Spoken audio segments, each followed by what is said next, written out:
چه روی کم ترک در ره خود پیش عشق، بیش بزرگی کنی بر سر درویش عشق. هر که پتیاره بود داد جهانش ثواب، هر که عشق آفرید کرد فنا ریش عشق. آن که ندانسته عشق غافل از این ماجراست، وان که به پیوسته عشق در تن او نیش عشق.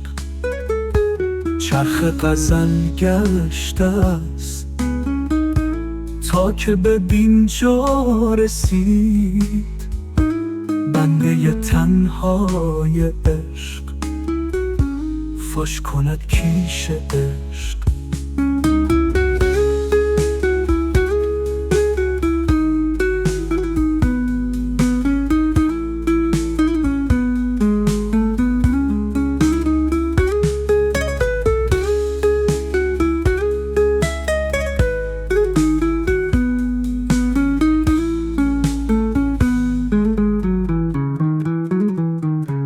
آن که تغزل نکرد جز به سیاق خیال، لاجرم او خیمه زد بر سپه جیش عشق. کم شمار آن کره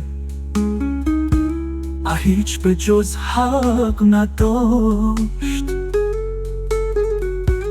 آن که به دین رسته بود گشت سراندیش عشق.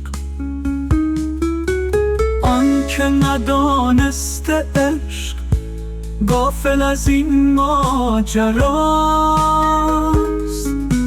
وان که به پیوسته عشق در تن او نیش عشق. چرخ غزل گشته است تا که به دینجا رسید، بنده تنهای عشق فاش کند کیش عشق.